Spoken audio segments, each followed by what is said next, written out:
মাশাআল্লাহ। কেমন আছেন আপনারা?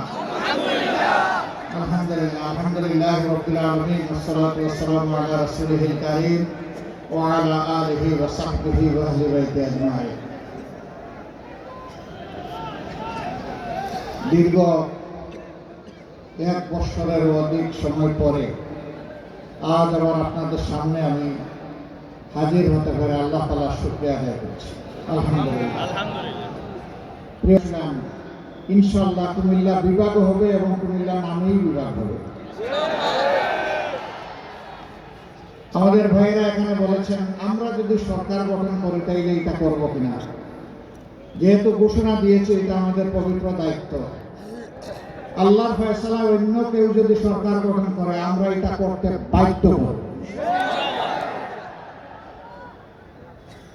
হ্যাঁ, 18 কোটি মানুষের দেশ,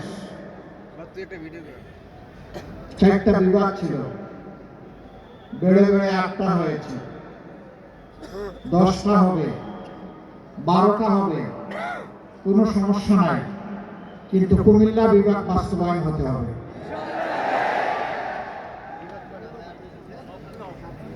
দুই নম্বর বিমানবন্দরের কথা বলা হয়েছে, এখানে একটা ইপিজেড আছে।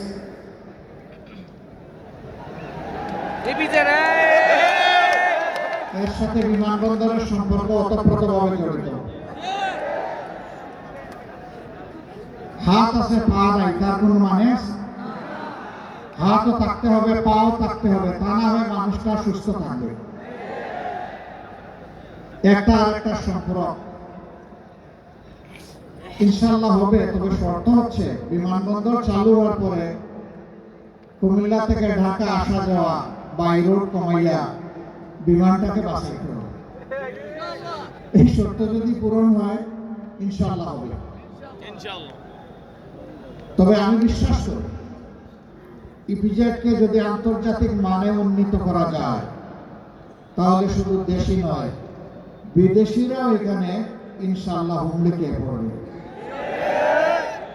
এবং তারা স্বাভাবিকভাবে চলাচলের জন্য এয়ার সার্ভিসকে চয়েস করবে। আর অনেক দাবি আপনাদের আছে, সবগুলাই সঙ্গত। আমরা একটাই কথা দিচ্ছি, আমরা কোনো এলাকাকে কোনো নামের কারণে, পূর্ব কোনো অযৌক্তিক ধারণার কারণে আমরা অবশ্যই তাদের হক থেকে বঞ্চিত করব না ইনশাআল্লাহ।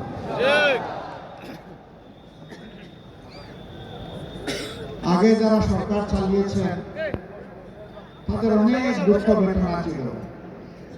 কার বিরুদ্ধে? ভাই বলছেন কুমিল্লার বিরুদ্ধে ছিল না, কার বিরুদ্ধে একটু বলতে পারবেন আমাকে?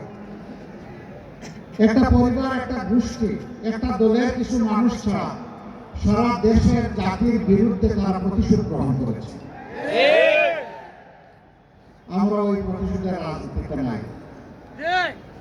যে প্রতিশোধের রাজনীতি আমাকে কষ্ট দিয়েছে, দেশবাসীকে কষ্ট দিয়েছে, ওই প্রতিশোধের রাজনীতিকে আমরা হারাম মনে করি।